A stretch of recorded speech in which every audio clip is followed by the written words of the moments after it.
Alléluia. Dis à quelqu'un à côté de toi, il est doux agréable pour des véritables vrais d'être ensemble.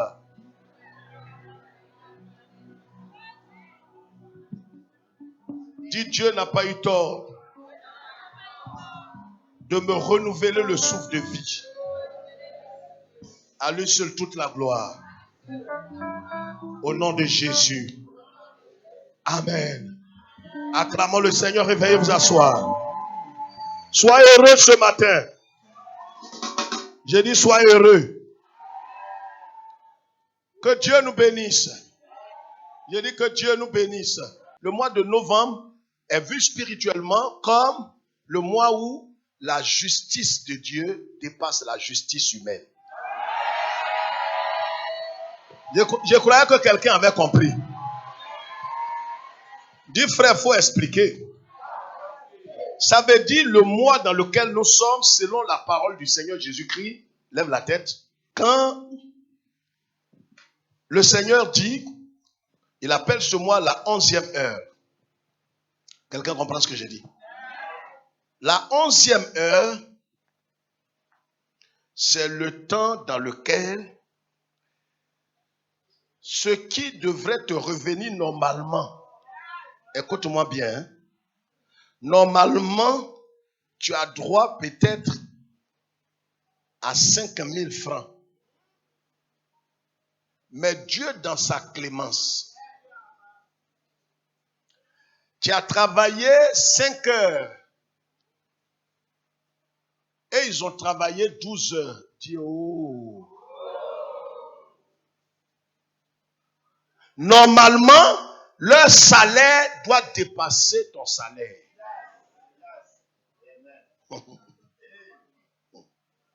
Léa, tu comprends quelque chose dedans? Ça, c'est ta saison. C'est-à-dire le temps que tu as pris pour travailler là. Normalement, tu ne devrais pas t'attendre à une grande santé. La vie que tu as menée, le service que tu as rendu à Dieu, et tout ce que tu as abattu, quand tu regardes dans ce que tu as fait, et puis ce que les autres ont fait, normalement, tu dois te dire, pour moi, infini. Je parle à quelqu'un.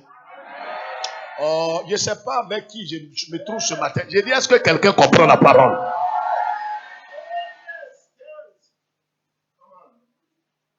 Donc, normalement, quand tu te regardes, tu t'attends à rien. Parce que tu te dis, là où je suis, honnêtement, je n'ai pas rempli les exigences de Dieu.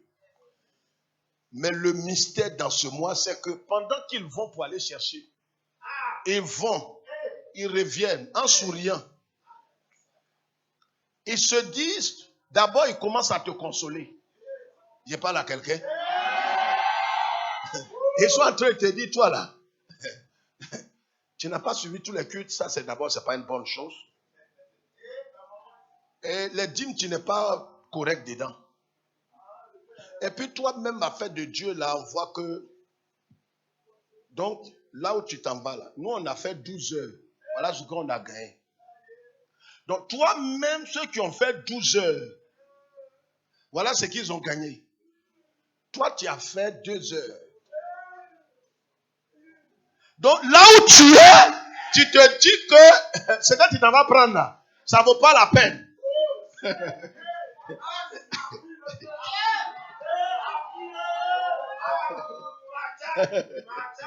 Il va, et ce que le maître met dans sa main, quand il sort, d'abord même il demande, maître, parce que tu es honnête. Tu dis, maître, ce que tu m'as donné là, je te rappelle que j'ai fait 2 heures. Je n'ai pas fait 12 heures. Parce que comme il a déjà classifié l'argent là, il a mis tout ce qui est là, c'est les gens qui ont fait 12 heures, 12 heures, 12 heures, 12 heures. C'est des gens qui ont marché dans la sainteté. Des gens qui ont prié, qui ont fait les 3 jours de culte par semaine. C'est pour eux qui est là. Toi-même en venant, tu viens en suppliant. Je parle à quelqu'un. Oh, regarde, si ton amen n'est pas... Donc toi-même, quand tu viens, tu dis, maître, vraiment, je suis venu même pour te demander, il dit, c'est pourquoi. Tout ce que tu es en train de demander, dis non, maître, bon, tu veux te justifier.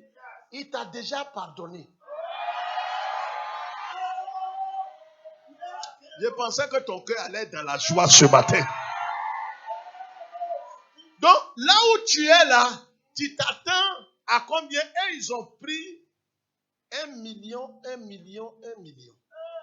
Donc, là où toi tu es là, toi tu as fait 2 heures. Et ils ont fait 12 heures. Donc, normalement, quand tu calcules, tu vois ce que tu dois gagner. Peut-être tu dois sortir là avec 50 000. Dis, c'est ça même, je croyais. Tu devrais sortir là avec 2 hémorroïdes, avec une myopie.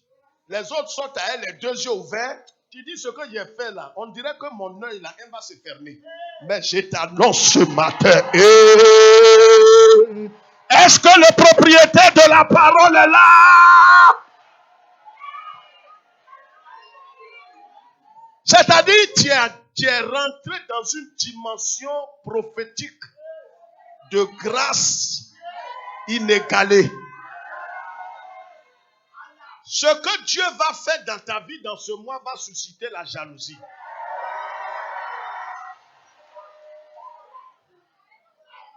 Dis frère, ça a commencé. Les gens ne comprendront pas et disent, mais lui là, il fait quoi d'extraordinaire?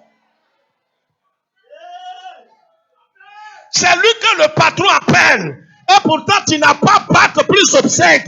Toi, tu as un péché plus de 4. Et celui qui a bac plus de 5. Makataka. Ta grande soeur s'est mariée. Toi aussi, tu t'es marié. Mais quand la famille vous appelle, ta grande soeur est choquée. Dans le choquélisme.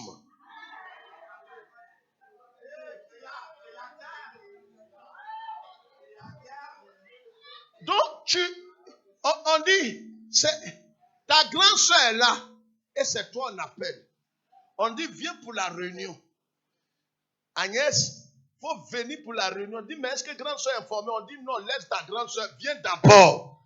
Si toi tu es d'accord, on va voir. C'est une grâce inexplicable.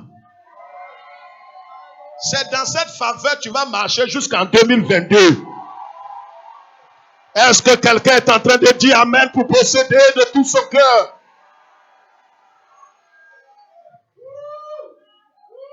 Alléluia. Alléluia. Alléluia. Alléluia. C'est important de comprendre ces choses. Amen. Et c'est pourquoi il faut que tu sois connu de Dieu. Parce que si tu n'es pas connu de Dieu, et que c'est toi qui le connais, mais lui ne te connaît pas, ça pose problème. Tu peux connaître tonton. Mais si tonton ne te connaît pas, quand il va partager les primes là, on ne t'appelle pas. Ton travail là, tu fais bien. Mais le problème est que tu peux bien travailler, mais quand on va nommer les gens, la journée de l'excellence, on ne t'appellera pas, tu ne prendras pas les 10 millions. Or, tu es fort dans ton domaine. Parce que toi, tu connais tonton, mais tonton ne te connaît pas. Dis, il faut que je le connaisse bien et il faut qu'il me connaisse. Dis, il faut qu'il me connaisse. Voilà le secret que nous allons voir ce matin. Je vais vous parler ce matin, ce n'est pas juste une prédication, c'est un enseignement. C'est pourquoi prends ton bic rouge, bic bleu, bic jaune, et puis prends ton cahier, prends ta Bible. C'est un enseignement. Prends note. Si tu ne sais pas écrire, écris quelque chose. Matthieu chapitre 7, verset 21. Vas-y. Ceux qui me disent, Seigneur, Seigneur, n'entreront pas tous dans le royaume des cieux. Mais celui-là seul qui fait la volonté de mon Père qui est dans les cieux. Plusieurs me diront en ce jour-là, Seigneur, Seigneur, n'avons-nous pas prophétisé par ton nom? N'avons-nous pas chassé les démons par ton nom? Et n'avons-nous pas fait beaucoup de miracles par ton nom? Alors je leur dirai ouvertement, je ne vous ai jamais connu. Je ne me souviens pas de vous. Non, je ne vous ai jamais connu. Je vous ai connu, mais à cause du Covid, je ne sais plus où vous êtes. Non, je ne vous ai jamais connu. retirez-vous de moi, vous qui commettez l'iniquité. Amen. Amen. Asseyez-vous. J'ai dit ce matin, c'est un enseignement. On va prendre au moins 25 minutes compte tenu de notre temps. Prenez vos cahiers et je souhaite que vous puissiez prendre note. Je vais parler ici ce matin d'un thème capital, important, qui est attendu de tous. Les signes d'une conversion authentique et irréversible.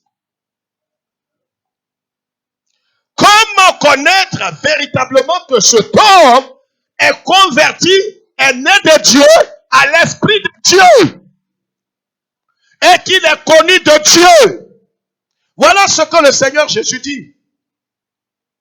Avant d'aller très loin, parce que nous sommes en train de parler de connaître Dieu depuis des mois, des semaines et des semaines. Pratiquement plus de mois, nous parlons de connaître Dieu. Mes frères, si nous connaissons Dieu, nous apprenons à le connaître par la Bible, par le Saint-Esprit, par la révélation, et que ce Dieu lui-même ne nous connaît pas, c'est une perte de temps. C'est une perte de temps. Et voilà ce que le Seigneur dit. Il dit, au dernier jour, plusieurs viendront et diront,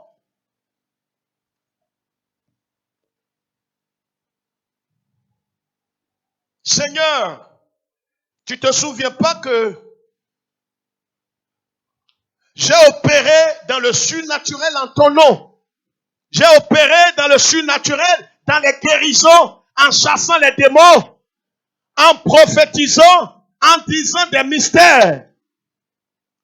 Et le Seigneur, à l'étonnement général de tout le monde, il choque ces gens et il leur dit, de quoi parlez-vous, messieurs, mesdames? Vous parlez de quoi? C'est pourquoi c'est quelque chose qui est très important à comprendre, frère, ce matin.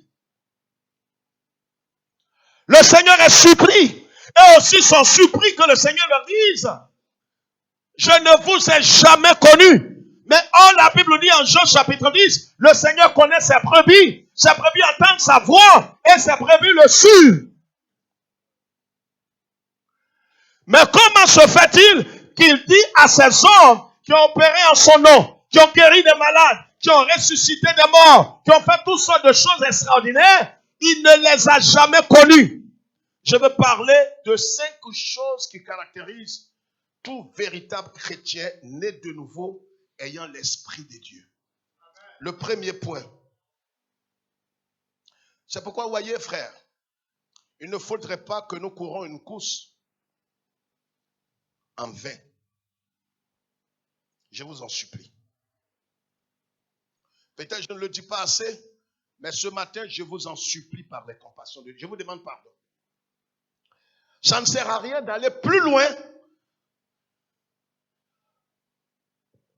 quand on sait qu'on ne s'est jamais réconcilié avec Dieu et qu'on n'a pas la paix de Dieu dans notre cœur. On peut avoir, vous voyez, ceci montre qu'on peut avoir les aptitudes d'un croyant. On peut avoir les caractéristiques d'un chrétien né de nouveau. Mais on ne l'est pas. Le Seigneur n'allait pas dire à ces hommes, je ne vous ai jamais connus. Il ne dit pas, je vous ai connus étant soit peu. Le Seigneur ne peut pas mentir. S'il les a connus, il peut dire, je vous ai connus, mais maintenant, je ne veux plus vous voir. Mais il dit, je ne vous ai jamais connus. Il y a des signes qui ne trompent pas. C'est pourquoi je vous en supplie par les compassions de Dieu. Je vous demande pardon. Je ne vais jamais demander pardon quand vous apportez votre offrande, une dîme. Parce que ça, c'est votre communion avec Dieu. Mais pour la conversion, je vous demande pardon. Il ne faudrait pas que vous preniez le risque. Parce que la conversion, on peut le savoir ici. Ce n'est pas les histoires de, non, c'est au dernier jour. Non. Ici déjà, on peut savoir. C'est comme au stade où nous sommes parvenus.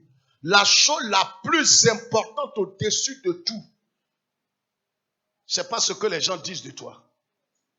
C'est pas ce que je pense de toi. Ce que je pense de toi a de la valeur, mais n'a pas plus de valeur que ce que le Seigneur pense de toi. Je le dis, c'est pareil pour toi aussi. Ce que tu penses de moi n'a pas de valeur. Donc, est-ce que je suis converti Or, le Seigneur dit une chose fondamentale, importante, capitale. Il dit, je ne vous ai jamais connu. La première chose que nous devons savoir, c'est une vraie repentance. Quelqu'un qui est réellement converti, il est passé par une vraie repentance. C'est pourquoi si quelqu'un n'est pas passé par une vraie repentance depuis le commencement de sa vie chrétienne, ne croyez pas à sa conversion. À force d'être parmi les chrétiens évangéliques, il peut imiter les langues, il peut parler en langue, il peut tromper les gens. Mais en vérité, il n'a jamais connu Christ. Il n'est pas né de Dieu. Malheureusement, nous voulons que des boucs aient l'attitude des brebis. Voilà au fait où, en tant que pasteur et responsable, on s'est trompé. Quelqu'un un bouc, c'est celui qui n'est pas converti. Il peut avoir les caractéristiques extérieures d'une brebis, mais ce n'est pas une brebis, c'est un bouc. Son cœur n'est pas circoncis, son âme n'est pas régénérée, son esprit n'a pas reçu l'homme intérieur, celui qu'on appelle le Saint-Esprit, la nature de Christ que Dieu met dans l'esprit du croyant. C'est lui qu'on appelle l'homme intérieur, ce n'est pas l'âme. Quand vous lisez la Bible parle de l'homme intérieur, c'est la nature de Christ. Parce que beaucoup m'ont posé la question, c'est la nature de Christ que Dieu met dans l'esprit de l'homme. Ce n'est pas l'esprit de l'homme que Dieu réchauffe. C'est ce qui a trompé les apôtres. Et ils sont baptisés un monsieur du nom de Simon. Il a jeté ses gris-gris. Il dit, je ne prends plus. Au nom de Dieu, je suis un magicien. Je ne prends plus les gris-gris. Je ne prends plus. Philippe, j'étais un magicien. Et quand j'ai entendu l'évangile, je dis, je donne mon cœur aujourd'hui. Ça peut vous choquer. C'est pourquoi je vous dis devant Dieu sur cette Bible, il aura une tragédie à l'horizon. J'ai prêché il y a au moins 15 ans, tragédie à l'horizon. Cherchez ça sur Internet. Le monde entier sera secoué. Pasteur, chrétiens simples, des prédicateurs, des chantres, des présidents de femmes, des maîtres de chorale, des serviteurs, des protocoles. Au dernier jour, ce sera la catastrophe. Je le jure. Si Jésus dit ça, c'est que ça va chauffer. Il y aura des choses incompréhensibles qui vont arriver. Mais vous savez, ce n'est pas l'autorité. C'est ici-bas, chacun sait si ça va chauffer sur lui ou pas. Donc, qu'est-ce qui se passe, frère? Qu'est-ce qui se passe? Il a l'attitude extérieure. Donc, la première chose importante, c'est la vraie repentance. La repentance, écoutez-moi très bien, c'est le premier pas que beaucoup de chrétiens évangéliques ont raté. Quand tu as raté ça, je te jure, tu n'es pas sauvé. Tu es un perdu.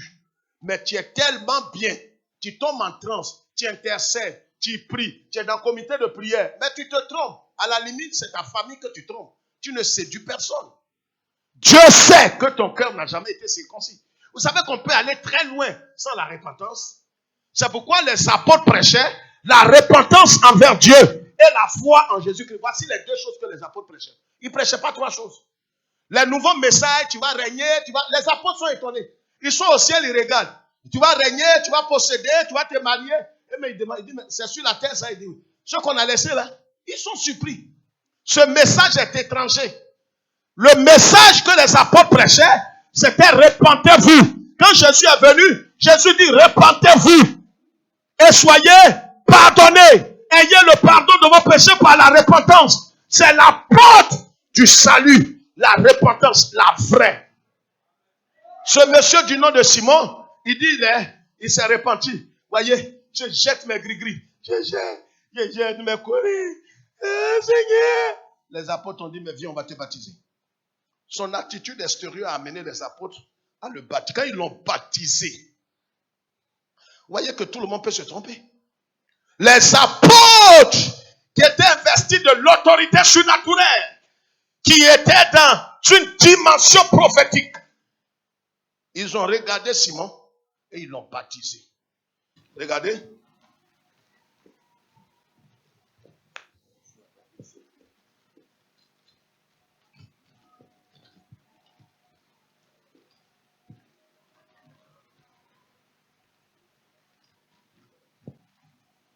C'est un chiffon. On le met ici.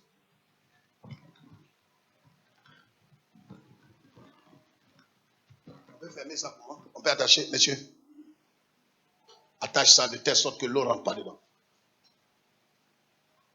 Attache bien que l'eau ne rentre pas dedans.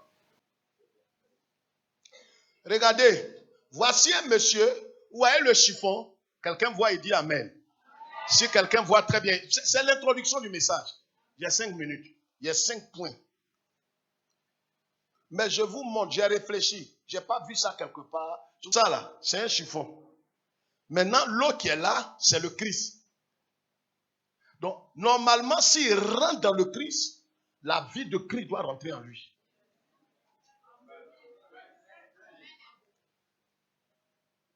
Dieu a tant aimé le monde qu'il a donné son Fils unique afin que tu comprennes.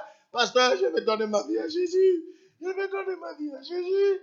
Je vais donner ma vie à Jésus. Je vais donner ma vie. Aux yeux de tout le monde, il est rentré.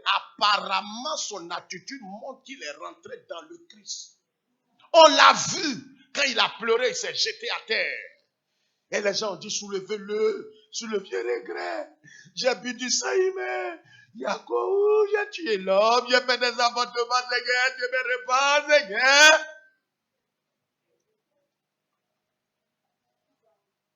Détache.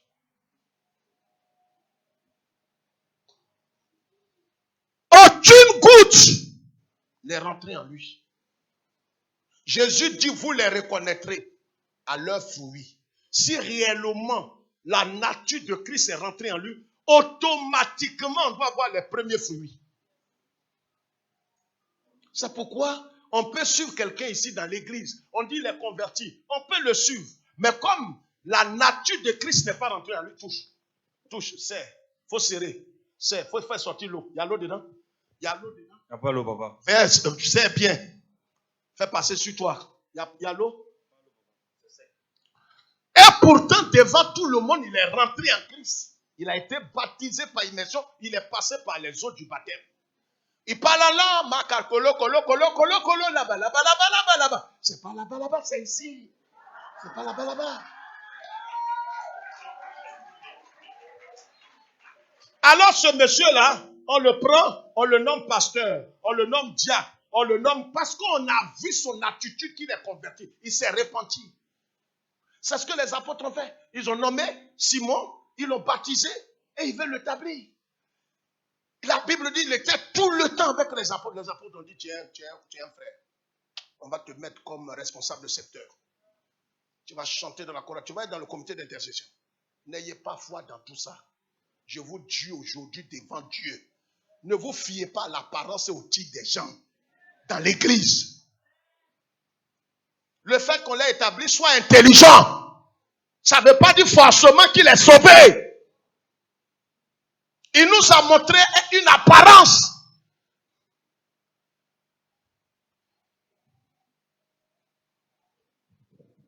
Donc les apôtres, qu'est-ce qu'ils vont faire? Ils ont baptisé le monsieur. Et quand ils ont fait appel à Pierre, quand Pierre est arrivé, Pierre dit, où sont les croyants?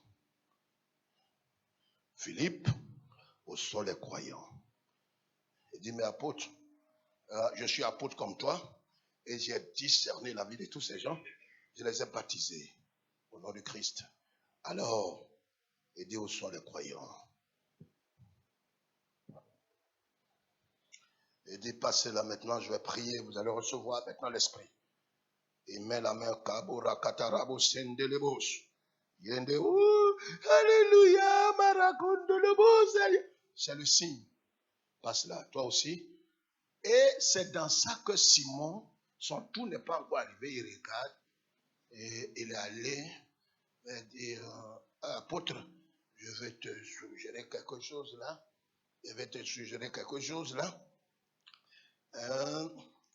Tu vas prendre cette petite offrande là. C'est entre nous, c'est pas que je te séduis quoi. Tu prends cette petite offrande et essaie de mettre ta main sur ma tête pour que ce que tu es en train de faire m'arrive exactement. Dis ça, je n'ai plus de travail depuis j'ai laissé à faire de magie. Donc, mets ta main sur ma tête et transmets ça, le pouvoir que tu as, pour que moi aussi je puisse faire les mêmes choses quand vous allez partir. Pierre dit, tu es maudit, que ton argent périsse avec toi. il va ajouter quelque chose qui va choquer le monde évangélique pour l'éternité. Il dit, ton cœur n'est pas droit. Hey! Comment son cœur n'est pas droit et Philippe l'a baptisé? C'est ce que beaucoup parmi nous mal affermis ne comprennent pas. Le monsieur qu'on l'a nommé, quand on le nommait, il montrait un signe extérieur de quelqu'un, on ne savait pas que c'est un PD. Ça ne te permet pas de rire, c'est trop sérieux. C'est maintenant qu'on découvre. Parce que quand on plante un arbre, c'est ces fruits qui vont révéler sa vraie nature. C'est maintenant qu'on est en train de voir le fruit qu'il porte. C'est pourquoi un inconverti ne portera. Vous allez le suivre. Les gens vous diront c'est parce qu'on ne l'a pas encadré. Menteur. Antichrist. Et il ne connaît pas la Bible en plus. Quelqu'un qui est né de nouveau, même si on ne l'a pas encadré de façon extrême, il portera du fruit. Parce qu'il est né de Dieu. Ce n'est pas les visites. On veut visiter les gens. On doit les aider. Mais ce n'est pas parce qu'on les aide, on les visite qu'ils demeurent. Mais parce que l'œuvre que Dieu a commencée, dans Philippiens 1,6, Dieu qui a commencé cette œuvre dans leur cœur, va achever. Posez-vous la question. Ceux qui quittent la présence de Dieu, ceux qui rétrogradent, ceux qui font, si un jour ils ont connu le Seigneur, est-ce que ce n'est pas des boucs qui étaient en pot? Quand Pierre a maudit cet homme, c'est là que tout le monde va se rendre compte qu'en vérité, il n'était pas converti. Il a pris le baptême. Il a montré un zèle extérieur, mais il ne s'était pas repenti. La repentance, il y en a deux. Il y a une fausse repentance qui montre que quelqu'un pleure. Mais les pleurs ne sont pas de repentance. On peut attraper un homme qui a commis l'adultère. Il pleure, mais parce que sa femme a dit, je m'en vais. Mais ce n'est pas parce qu'il regrette ce qu'il a fait. On peut attraper une femme adultère, qui on l'attrape, elle pleure, mais elle ne pleure pas parce que son mari veut la laisser. Ce n'est pas parce qu'elle regrette. Mais c'est parce que le monsieur avec qui elle a couché n'a pas décidé de l'épouser. Sinon, elle ne va pas regretter. Je vais vous expliquer la Bible pour que chacun de nous sache où il s'en va. C'est clair. Je peux continuer? Quels sont ceux qui veulent que je continue? Non, il ne faut pas lever la main pour me faire plaisir. Lève bien la main, tu dis, pasteur, il faut achever ça, on va partir.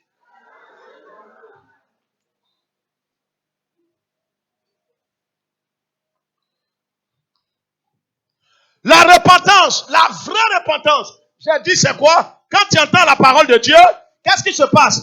Tu entends la parole, regarde, le Saint-Esprit prend la parole et puis il lutte avec ton cœur. J'ai dit il lutte avec ton cœur. Il ne t'oblige pas, il ne te contraint pas, mais il lutte avec ton cœur. Et quand ton cœur accepte, alors la première attitude qui vient, on est toujours dans la repentance. Le premier point, j'ai dit il y en a 5. Le premier point, c'est la repentance, la vraie repentance. Quelqu'un qui est né de nouveau, converti avec l'Esprit de Dieu, qui a l'assurance de son salut, c'est quelqu'un qui est passé par la vraie repentance. Donc la repentance, le Saint-Esprit, quand tu entends la parole, il prend la parole, il lutte avec ton cœur, et puis cela se fait en moins d'une seconde, moins de 2 minutes, moins d'1 minute. Tu entends d'entendre la parole, et c'est comme si c'est de toi on parle. C'est parce que ton cœur est ouvert. Et puis le Saint-Esprit te parle. Et tu es convaincu à l'intérieur de toi. Et tu regrettes amèrement. Et tu vois quelqu'un qui pleure. Ce n'est pas parce qu'il est le plus faux, mais parce que le Seigneur, il a trouvé grâce aux yeux du Seigneur. Donc, il y a un regret, un profond regret, une tristesse profonde d'avoir offensé Dieu. Écris ça. D'avoir offensé Dieu. Une tristesse, une angoisse. D'abord, c'est-à-dire la personne, on dirait que le ciel est tombé sur lui. Il regrette. C'est pas quelqu'un qui lui dit, non, on n'a pas besoin de cul d'âme là. Lui-même, il commence à parler. J'ai tué. Je ne sais pas ce que si Dieu va me pardonner. J'ai mal agi, sincèrement. Seigneur, je te demande une seule chose. En ce moment-là, tu ne demandes pas mariage. Tu ne demandes pas enfant. C'est pas ça qui te préoccupe. Ce qui te préoccupe, c'est que le Seigneur te pardonne. Quelqu'un comprend ce que j'ai dit? La vraie, Matthieu chapitre 3. Matthieu 3. Je sais que je ne vais pas abuser. Matthieu chapitre 3 verset. Matthieu chapitre 3 verset 8. Voyez? Donc c'est le sentiment et le regret d'avoir offensé Dieu. Deuxième chose, le changement de nos pensées. Changement de nos pensées au sujet du péché, au sujet de Dieu. C'est-à-dire, le Saint-Esprit nous amène dans une transformation intérieure. Dans la repentance, les pensées que j'avais vis-à-vis de Dieu, comme un meurtrier, un méchant, je suis convaincu. Je vois l'amour de Dieu dans mon cœur maintenant. Je commence à aimer Dieu. Est-ce que quelqu'un comprend ce que je dis? Ceux qui ont vécu ça savent de quoi je parle. Une grande tristesse, un regret, et puis un changement de tes pensées qui est suivi d'actions pratiques dans ton comportement.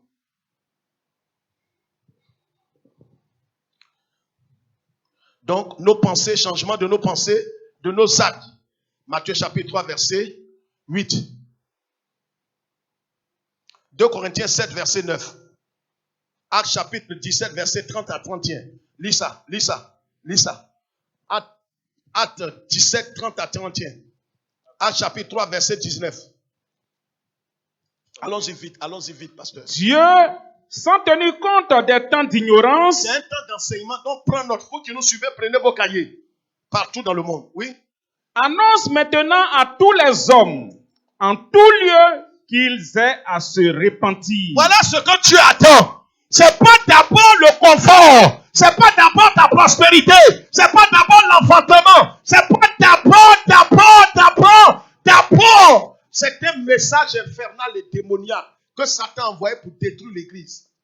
Ce que Dieu cherche, c'est qu'il annonce dans le monde entier que tous les hommes sont invités à se repentir.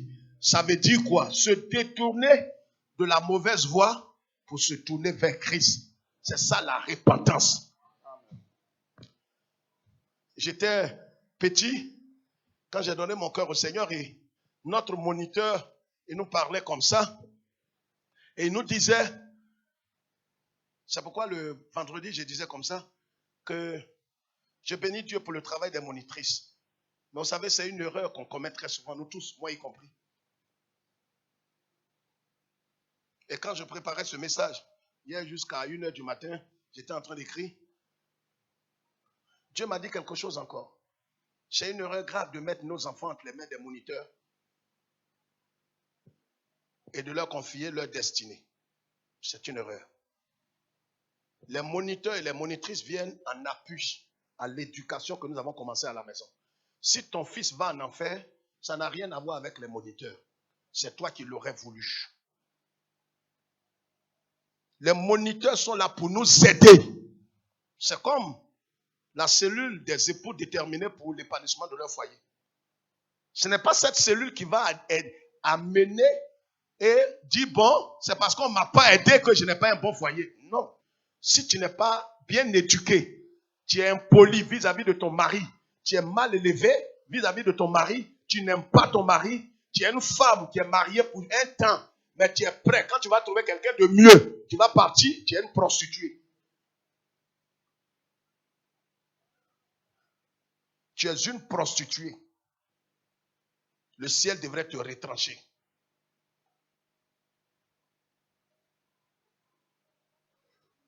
C'est pourquoi vivre avec un homme infidèle ou une femme infidèle, c'est un fardeau. C'est mieux de mourir. Parce que quelqu'un qui allait livrer son corps à un autre homme ou à une autre femme, vivre avec elle, c'est un fardeau pesant. Je le dis de tout mon cœur. C'est pareil. Pourquoi Dieu châtie l'adultère spirituel? On est avec Dieu, en même temps on est avec les idoles dans notre cœur. Dieu ne partage pas sa gloire. C'est pourquoi si tu n'es pas converti, ta vie n'engage que toi. Voyez, la repentance vraie, c'est que je me détourne de la voie et ce n'est pas par ma force, c'est par l'œuvre du Saint-Esprit. C'est le Saint-Esprit qui me convainc, qui me donne la capacité de me détourner de ma mauvaise voie pour me tourner vers Christ. C'est pourquoi la conversion est l'œuvre du Saint-Esprit et aussi notre responsabilité. Sinon, Dieu ne vous force pas à vous convertir. Maintenant, vous verrez les signes quand quelqu'un dira, je suis converti. mais que vous ne voyez pas les fruits de la conversion, doutez. Même si vous ne lui dites pas, ne vous occupez pas de lui. Il y a des gens ici qu'on ne va jamais s'occuper parce que tant qu'ils ne sont pas convertis, ils n'écouteront pas. Parce que la Bible dit, mes brebis entendent ma voix et me suivent. On ne force pas les brebis. Les brebis suivent le Seigneur naturellement. Il y a des choses, je vais vous expliquer pourquoi certaines personnes, il ne faut pas s'occuper d'eux. Laissez-les. Si celui-là est converti, ce n'est pas à toi de le contraindre. Regardez les bébés, même si tu n'as pas de révélation, regarde un bébé. Va dans une famille, si tu n'en as pas, va dans une famille où les gens ont un bébé qui vient d'avoir 3 jours de naissance. On ne le fera pas pour dire, va t'aider, va t'aider, va t'aider. Koloukan, va t'aider. Lui-même, il t'aide jusqu'à il n'y a plus l'aide dans ton sein. On te dit, man arachi frère, man arachi frère. Tu manges pas un bébé là, on dit qu'il pleure comme ça, c'est mon bébé, il veut boire lait. C'est comme ça que quelqu'un qui a l'esprit de Jésus-Christ, la nature de Christ, dont le nom est inscrit dans le livre de vie, on ne le force pas. Attendez, c'est aussi l'un des signes que je vais vous expliquer. Il y en a au moins près de 12 signes. C'est comme quand quelqu'un a péché, ce n'est pas à quelqu'un d'autre tu lui dis va te repentir. Si vous poussez quelqu'un à se repentir, je vous jure sur la Bible, il n'a jamais connu Christ. Pourquoi? C'est comme quand un corps étranger rentre en vous. Regardez, quand vous mangez, je vous ai expliqué, la dernière fois, il y a la semaine passée, j'étais en train de manger, quand un arrêt de poisson est rentré dans ma gencive, jusqu'à disparu. Mais ce que je mangeais là, je n'avais plus envie. Je veux qu'on aille à l'hôpital, qu'on fasse une incision dans ma gencive pour enlever l'arrêt. Tout ce que je faisais là n'avait plus d'importance. C'est le corps étranger qui est en moi là. C'est ça que je veux qu'on enlève. Vous voyez, quelqu'un a la nature de Christ et il pêche. Et puis, on doit le pousser à se repentir, douter de sa conversion. Parce que si un corps étranger rentre, ce n'est pas à toi de dire, il ne sent rien. Mais si tu ne sens rien, qu'est-ce que celui qui est à côté va faire? Toi-même qui as ta gencive, tu ne sens rien. C'est toi qui vas appeler les gens pour dire, hey, aidez-moi, aidez-moi, aidez-moi. Souvent, je taquine ma femme, je lui dis, point oui, point non. Dis à chérie, prends la voiture, on va aller à l'hôpital. Prends la voiture, on va aller à l'hôpital. Parce que c'est elle qui connaît son corps. Quand ça commence, ces douleurs, prends la voiture pour qu'on parte à l'hôpital. Sinon, si ça ne tient qu'à moi, tu vas vomir. Tu vas attraper ton pied. Ah, ça rentre dans mon pied. Ça vient dans ma tête. Mais ça, tant que tu n'as pas dit, prends voiture là. J'ai pris en langue, je te départ, j'ai pris sur toi un peu. Mais quand tu dis prends voiture, je dis bon, c'est que ça, allons-y alors. C'est toi qui sens. Quelqu'un dit, toi, parce que la nature de Christ là, quand un corps rentre en lui, il le repousse. Vous savez pourquoi est-ce que la mer là refoule les morts? Vous savez ça? C'est des enseignements. Lisez Romains 1. Dieu nous enseigne par la nature.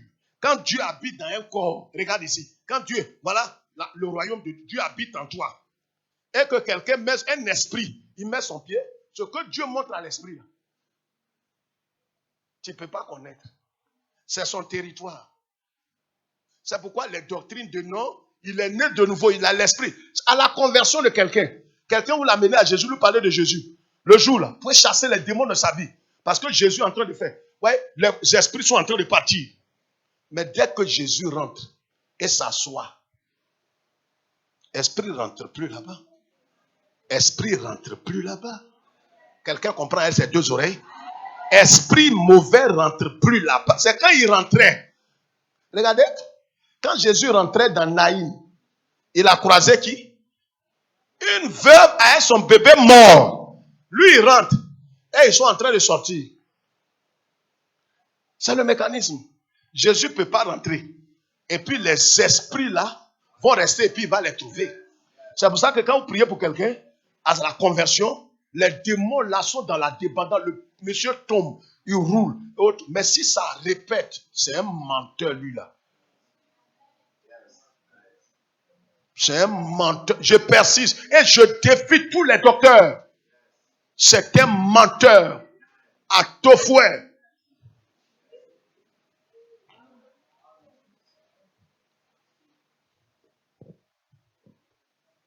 La repentance nécessaire, qui est accompagné de quoi? De changement radical dans ton comportement. C'est pas l'homme qui te dit, le Saint-Esprit qui est rentré en toi commence à te conduire. C'est pas à nous de demander, non, regarde. Donc quand on enlève les cils là, pour mettre crayon comme un fou, est-ce que c'est mauvais, pasteur? À qui tu demandes ça? Non, ça fait pas rire, faut même pas rire, ça fait pas rire, je suis pas un comédien. Quand je porte jean, et puis ça me plaque là, pasteur, ça aussi c'est péché, à qui même tu demandes? Tu n'as pas d'éducation, tu ne peux pas me demander ça. L'esprit qui est rentré en toi, il t'enseigne quoi? Il t'a enseigné quoi? Moi, je suis dehors. Toi, tu dis, esprit est rentré en toi. Et tes cheveux sont rouges, jaunes, et autour sur ta tête pour attirer le regard de tout le monde. Quand tu passes, on dit, voici une folle.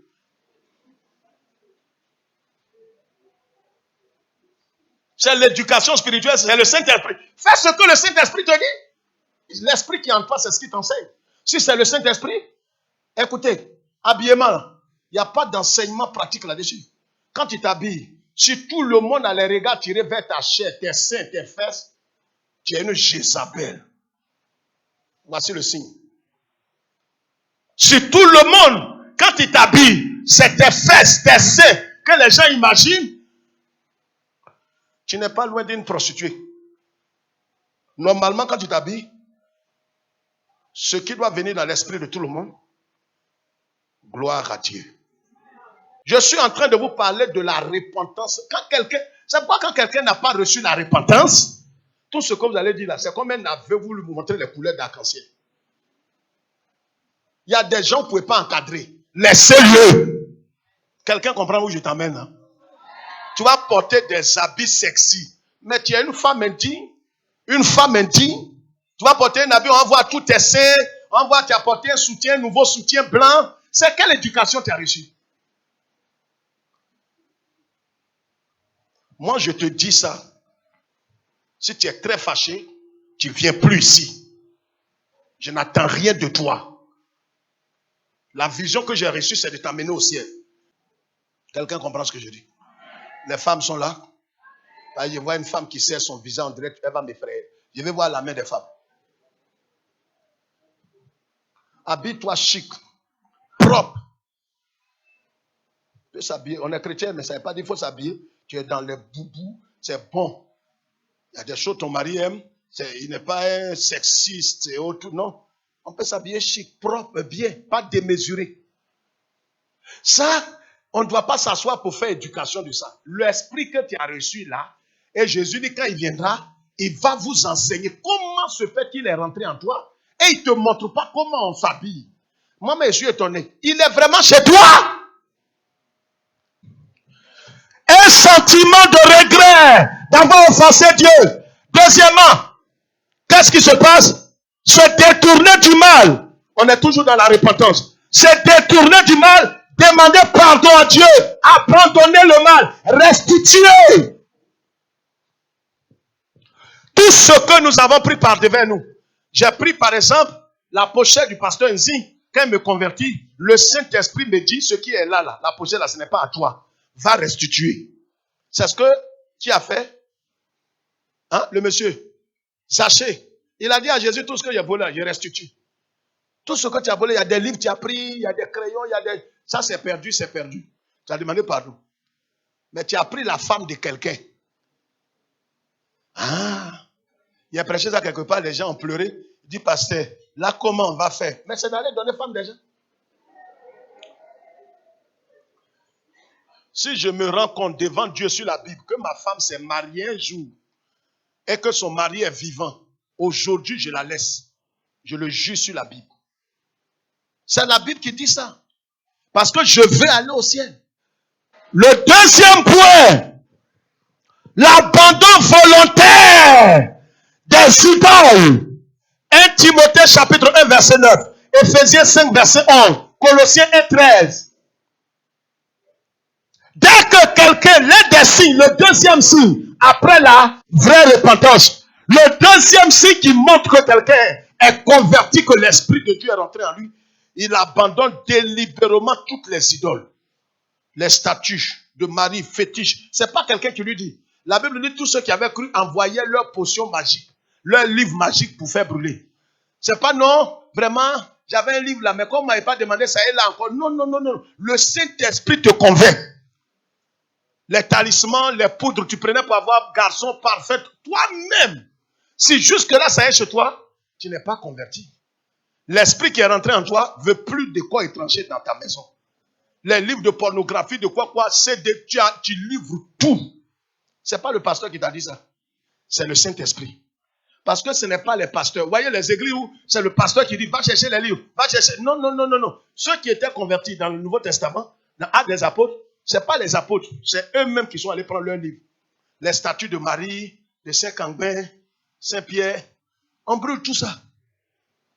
Les fétiches, les taliers, les locossués, les quoi, tu laisses rien dans ta maison. Tu envoies tout pour être brûlé. Même s'il n'y a pas de pasteur pour brûler. Parce que souvent quand je dis ces choses, les gens disent, mais il n'y a personne dans mon village. Il y a des gens qui sont au centre du Cameroun, dans un petit village ou au Congo. Toi-même prends pétrole, fais dessus, brûle. Tu n'as pas besoin d'un pasteur pour brûler. C'est le pasteur qui a fait fétiche là pour toi. Brûle ça. Lis le premier passage là. 1 Thessaloniciens. Lis ça vite. Fais vite. 1 Thessaloniciens 1. Oh, pasteur. Est-ce que quelqu'un nous suit ce matin? Non, quelqu'un comprend? Si tu comprends et que ça te fait du bien, tu te retrouves, lève ta main, dis gloire à Dieu. 1 Thessaloniciens 1:9. Car on raconte à notre sujet quel accès nous avons eu auprès de vous et comment vous vous êtes convertis à Dieu. Comment vous vous êtes convertis à Dieu? Convertis à Dieu. Comment vous vous êtes convertis? On rend le témoignage. Et nous avons le témoignage du Saint-Esprit. Comment? Nous, on a constaté, on a observé. Comment vous êtes convertis? Normalement, quand tu es converti, les signes doivent parler. C'est ce que Paul dit. C'est ce que Paul dit. En abandonnant les idoles. En abandonnant, c'est pas quelqu'un qui doit te dire abandonne. Les idoles, c'est pas seulement fétiche. Ça peut être l'argent, ça peut être ton travail, ça peut être un enfant. L'idole vient d'idée. Idée vient de penser. Ce qui préoccupe ton cœur plus que Dieu est une idole. Ça peut être même ton mari qui est ton idole. Ta femme peut être ton idole. Un enfant peut être ton idole. Ton travail, ton argent peut être ton idole. Donc quand on dit idole, ce n'est pas forcément fétiche. Mais ce qui préoccupe, c'est pourquoi le jeune homme riche là, il n'aimait pas Dieu. C'est pourquoi Jésus lui a dit, tu as une idole dans ton cœur. Il dit non, je connais les 10 commandements. Et que tu aimeras l'Éternel, ton Dieu. Jésus dit bon, comme tu dis ça, pour te montrer que tu es un menteur, tu es un idolâtre, vends tout ce que tu as, viens sur moi. Vends, et donne ça aux pauvres et sur moi. Distribue aux pauvres et viens. Il aimait son argent plus que Dieu. Son cœur, son âme était attachée à son argent. Vous savez, c'est pour ça que la dîme n'est pas une discussion. Si ton cœur appartient à Dieu, ce n'est pas ton argent qui ne peut pas appartenir à Dieu. Si ton cœur est plus attaché à ton argent, à une chose matérielle dans ce monde, plus que le Seigneur, tu ne t'es jamais converti. Tu ne t'es jamais converti. Mais on peut te concéder ça parce que peut-être si on dit ça, tu vas être frustré.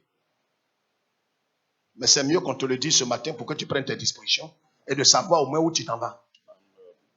Donc, abandonner les idoles. L'abandon volontaire des idoles. Le fétiche, statue, talisman, c'est quelqu'un qui hait le péché. Il a la nature de haïr le péché. Il n'est plus esclave du péché. Il hait ces choses. Il n'est plus esclave de la mode. Avant, si elle n'a pas mis vernis, elle ne peut pas venir en public. Elle n'a pas mis rouge à lèvres, elle peut pas. Tout ça, c'est pas mauvais. Mais si tu es lié à ça au point où on dit qu'il est là, au salon. Il faut que je mette rouge à lèvres. Oh, il faut que je... Mais tu es esclave. Quelqu'un veut t'aimer, il t'aime tel que tu es. Maintenant, les autres là, c'est embellissement. Moi, je ne peux pas sortir au nom de Dieu, dire que j'ai sorti sans crayon, sans maquillage. C'est que ce n'est pas moi. Je n'ai jamais fait ça. Tu es une esclave. Tu es une esclave. Sois libéré au nom de Jésus. Troisième, il s'affectionne aux choses d'en haut. Colossiens 3, 1 à 3. Il est totalement séparé des ténèbres. Il se détourne des ténèbres. Son intérêt se tourne vers les choses de Dieu. Il veut le connaître davantage. Il cherche à mieux connaître Dieu, à mieux le servir sans contrainte extérieure. Donc, il aime, il est focalisé, il affectionne les choses d'en haut. Son cœur est attaché aux choses d'en haut. C'est-à-dire, quand on parle du Seigneur Jésus-Christ, son cœur est dans la joie. On ne l'a même pas invité, mais il entend des gens. Le Seigneur Jésus, quand il est venu, il est en train de passer. Son cœur bouillonne de joie. Tout ce qui élève Christ, il est concerné. Là où les gens sont en train de lever Jésus, pas l'église, pas un pasteur, mais en train de lever Jésus-Christ pour que Jésus règne, il est partant. Quelqu'un comprend ce que je dis là? Il affectionne les choses d'en haut. C'est ce que Paul dit. Il dit, si vous êtes mort et que vous êtes ressuscité, affectionnez-vous aux choses d'en haut. Il aime les choses. Les réunions de prière, on ne l'appelle pas. Il ne saute pas les cultes quand il est disponible. Il aime Dieu. Il sert Dieu sans obligation, sans contrainte, sans manipulation. Il aime la parole de Dieu. On ne lui demande pas à son âge là. Tu as médité la Bible? Non. Tu as jeûné cette semaine? Pourquoi on va te demander ça? On devrait te demander, est-ce que tu as mangé? Aïe, pasteur, j'ai l'appétit même. Mais comment se fait-il que tu as été engendré par la parole et cette parole-là, tu ne l'aimes pas? C'est étrange. Est-ce que vous comprenez quelque chose? Regardez les bébés là. Pourquoi quand un bébé pleure, 1 an, 2 ans, pleure là, bébé là va vers son papa ou bien va vers sa maman? Hein? Je vous pose une question, hein. Si tu ne connais pas, tais-toi. S'il vous plaît, ce n'est pas pour vous choquer. C'est des questions, ce n'est pas la Bible.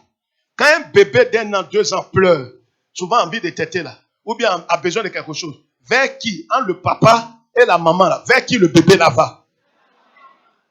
Pourquoi c'est vers sa mère? Depuis 9 mois, bébé là est lié par le cordon ombilical. Ce que sa maman mange, c'est ce qu'il mange. Ils sont étroitement liés. C'est pourquoi bon Dieu dit, si une mère arrive un jour à abandonner son enfant, il ne dit pas papa. Mais papa, combien d'enfants il ne peut pas abandonner?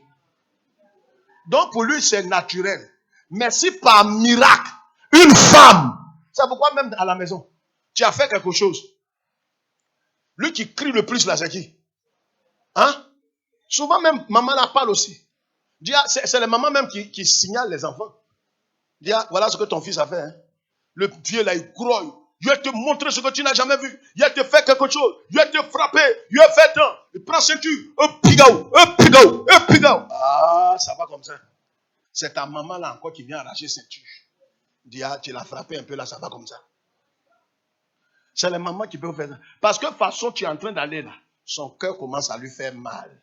Je parle à quelqu'un. Mais toi là, tu as été engendré par le Christ. Donc il y a un cordon qui te lie à Christ. C'est pourquoi quand quelqu'un te bisse, il t'a limé. Excusez-moi, bisser là, c'est un langage ivoirien. Quand quelqu'un t'a frappé mal, qui ça touche? C'est pourquoi Jésus a dit à Paul, pourquoi tu me persécutes? C'est pourquoi, regarde, ta sécurité ne dépend pas de toi. Toi, sois attaché à Jésus. Je parle à quelqu'un. Quatrième ou troisième. Quatrièmement, une transformation progressive du caractère est manifeste. Galates chapitre 5, verset 22. Donc une transformation du caractère et d'une attitude envers les autres est manifeste. Il aime Dieu. Dieu commence maintenant, il expose son caractère. Et Dieu commence à transformer son caractère. Il aime Dieu, il aime son ennemi, il aime son prochain. Il n'a plus de haine. Le Saint-Esprit commence à amener son caractère à être semblable à Christ. On voit que lui qui était colérique, qui veut toujours raison, maintenant il cède sa raison. Il renonce à sa vie. Il renonce à son honneur. C'est le signe de la conversion. Avant il dit, je ne parle pas à celui-là. Celui-là m'ont fait du tort. Ils ne m'ont pas reconnu. Quand j'étais petit, ils ont voulu m'empoisonner. Mais tu les aimes sans arrière-plan. Quelqu'un comprend ce que je dis? Il n'y a plus de rancœur dans le cœur. Galates 5, verset 22. Jean chapitre 13, verset 34 à 35. Jésus dit à ceux-ci, l'on reconnaîtra que vous êtes mes disciples si vous aimez les uns les autres. Quatrième point? Combien? Cinquième. Il a la volonté de rester saint. Voici ce qui a trompé la plupart des chrétiens évangéliques. J'ai dit, il a la volonté de demeurer saint. On ne le force pas, mais il a ce désir dans son cœur. Et s'il lui arrive de tomber, de pécher, il pleure, il regrette, il demande pardon. Il a ce désir intense de demeurer saint, pur, parce qu'il est en train de marcher dans la sanctification progressive, sans laquelle aucun être ne verra Dieu. Quelqu'un comprend? Si Dieu m'accorde le confort, le mariage, le voyage, la prospérité matérielle, je bénis son nom. Mais ce que je désire par-dessus tout, c'est de demeurer saint. C'est de demeurer dans sa présence. C'est d'être un jour dans ses parvis. Voilà ce qui a amené les chrétiens à mourir dans le Seigneur. Est-ce que là où tu es, ton désir le plus ardent, c'est de demeurer saint? Lisons ce dernier passage et nous allons prier. Lisons ce dernier passage. On va se lever. Donc, 1 Jean 3:3, écrivez ça. 1 Jean 3:3, 3 passages, pardonnez-moi, 3 passages qu'on va lire.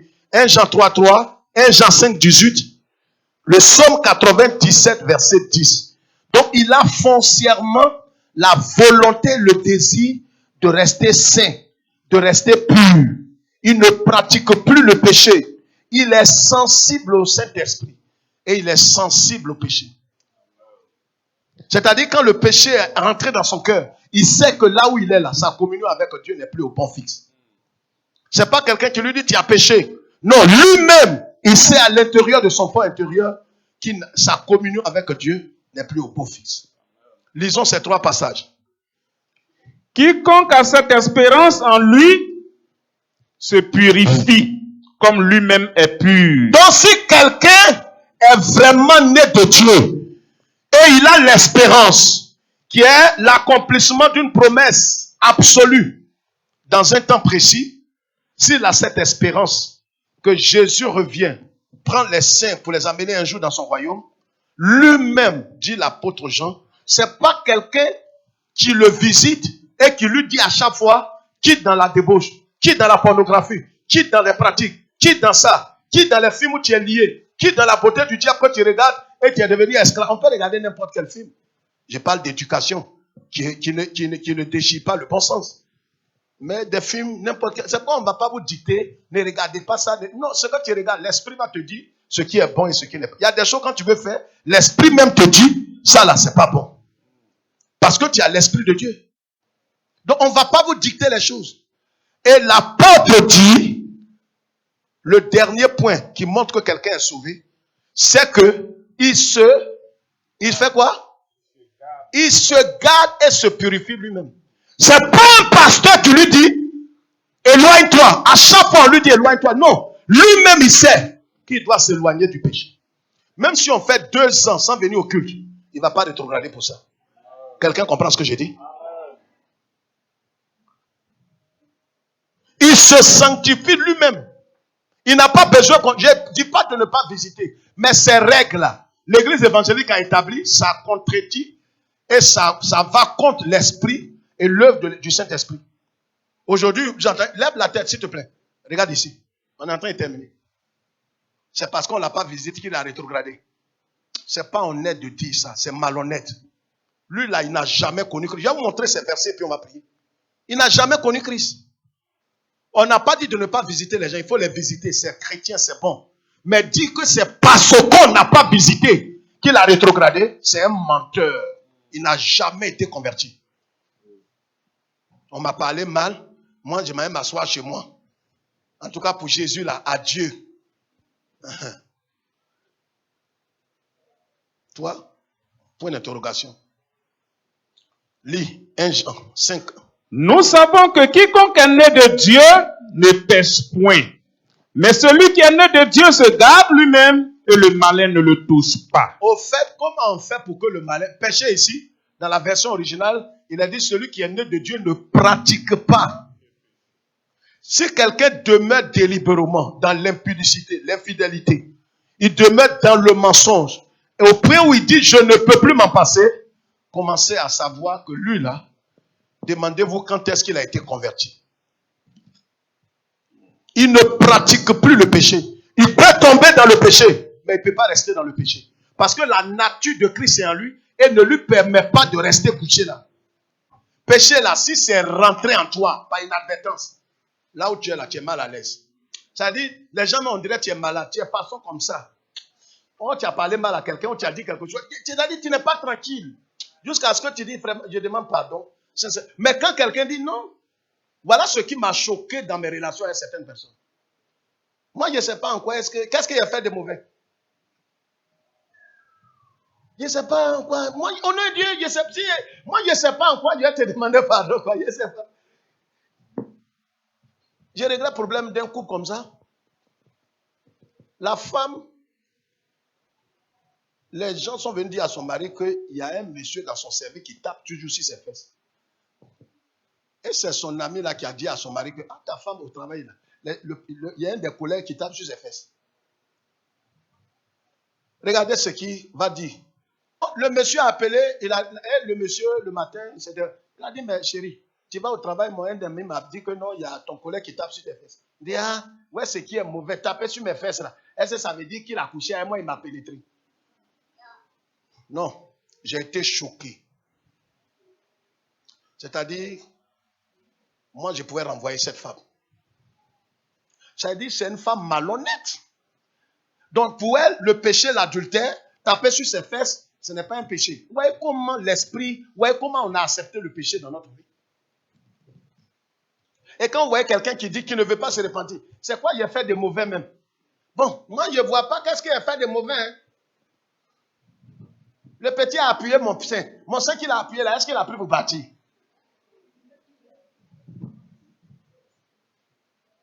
Moi, tu vas rentrer en famille devant Dieu. C'est mieux que tu rentres parce que tu es indigne d'être marié. Tu n'es pas une femme mariable. Ça peut paraître rigoureux, mais c'est ça. Tu n'es pas mariable. C'est un accident.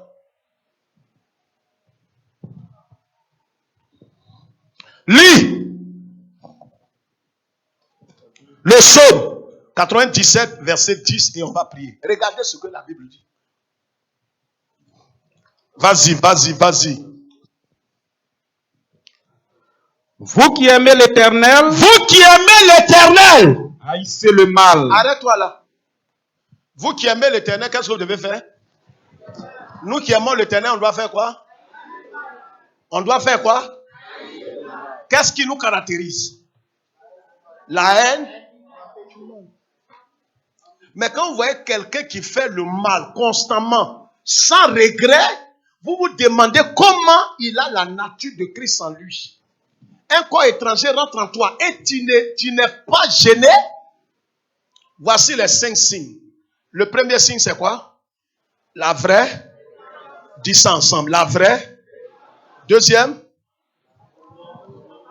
Comment? L'abandon volontaire. Il ne faut pas dire abandon simplement. C'est-à-dire tu décides délibérément tout ce qui était idolâtrie.